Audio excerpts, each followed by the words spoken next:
The governor at the time was Albert Bell, who was a member of the Rotary Club of Geelong. He appointed Ern Oliver, who was a past district governor in those days of 280, to be his special representative in the challenge of forming a Rotary Club in Werribee. Ern said to me, "I'd like to start a Rotary Club. Would you be interested and would you help me?"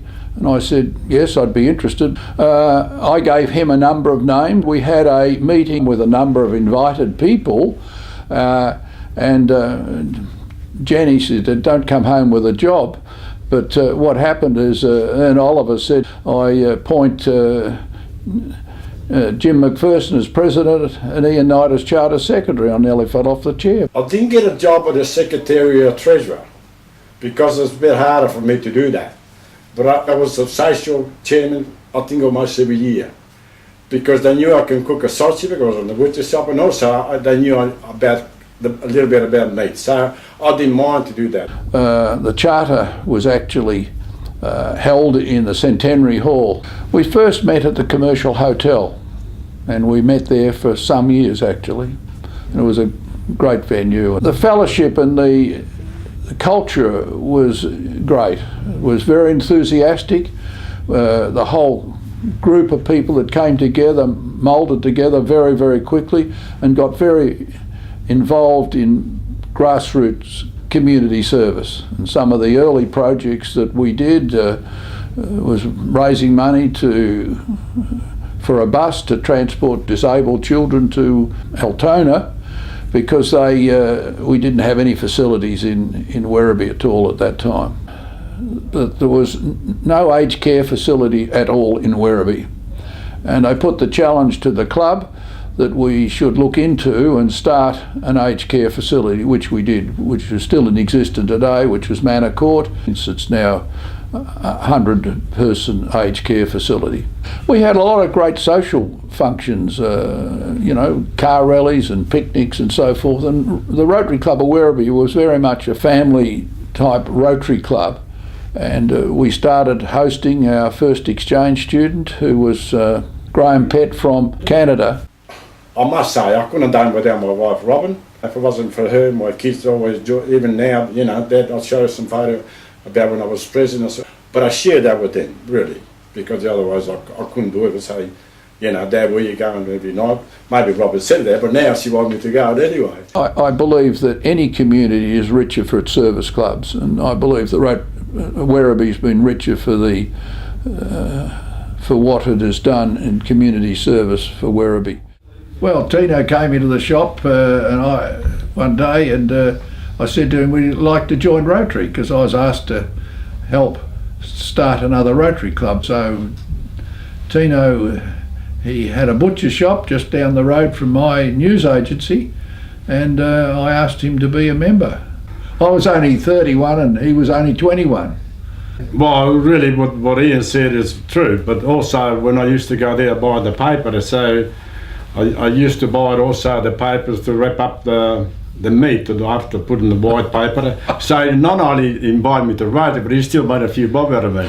But I didn't know anything about Rotary. I'm very glad that really Ian asked me to be a Rotarian, because I'm still enjoying it after almost 50 years. Isn't it? Tino's always been very community minded and very enthusiastic about Rotary. We had a bit of a competition running for just on 50 years about staying 100% in Rotary, and we were both 100% for just on this 50 years. There was a situation at our house that I was hosting a number of past governors when I was governor at home, and I asked him to help with the barbecue, and I've got a famous picture of him with the world president cooking a barbecue at my house.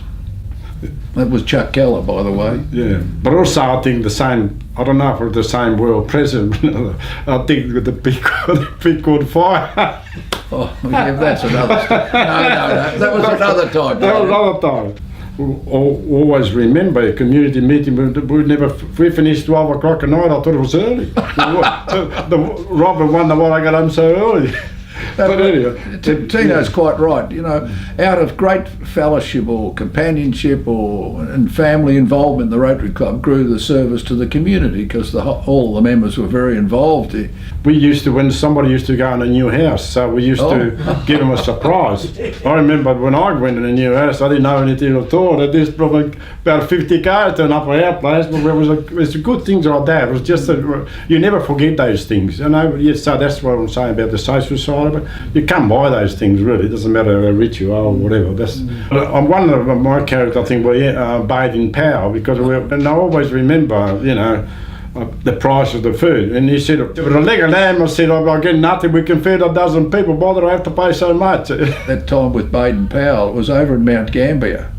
He was very careful with his money. Now, were you there that night at Mount Gambier in the dining room? We left him with a bill. We did go and pay it later, but he got a bit of a shock. True story.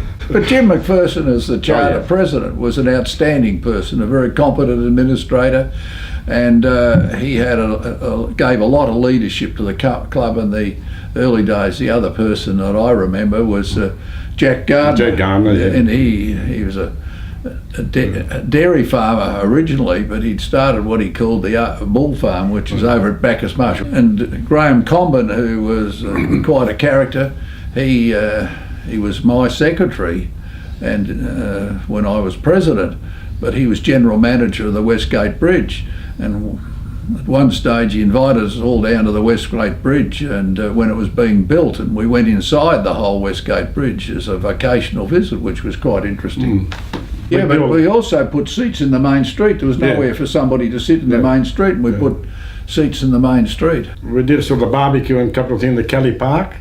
I think Ian was always more serious than I did, you know, because he doesn't drink as much as me, and not that I drink much, but yeah, we almost take it for granted to be a Rotarian. But those places like Italy and that you know, you really they stand out that you are a Rotarian. Oh, Rotarian, you know, we like I said, here we all the same sort of thing. But there, when you got that little badge, they really judge you as a really, you know, somebody with credibility. Is that the word? Something like that. What was the word? Credibility. Credibility.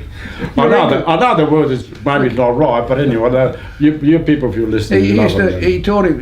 He came into the shop by the Herald from me every night to teach himself English, and he did a great job. Some of the young Rotarian we just got in the club with Anthony and then Matty Baina and all those, and they're all very good, you know, which is, I can see there, but we need a few more of those type of people. And Jason and, you know, so I'm happy the way they're coming up and personally, but like I said, it's very hard to get a member, but those we pick up the last few years, they've been very good. If you got the opportunity to join like a Rotary club, or you know, you put, I suppose, the family first and the business second, and charity third. But that's why I enjoy to still be a Rotarian, and people say about this and that, but put your hand up and do something. Not just talk about it, and do something. That's about it. We'll keep going. I can talk. Keep talking.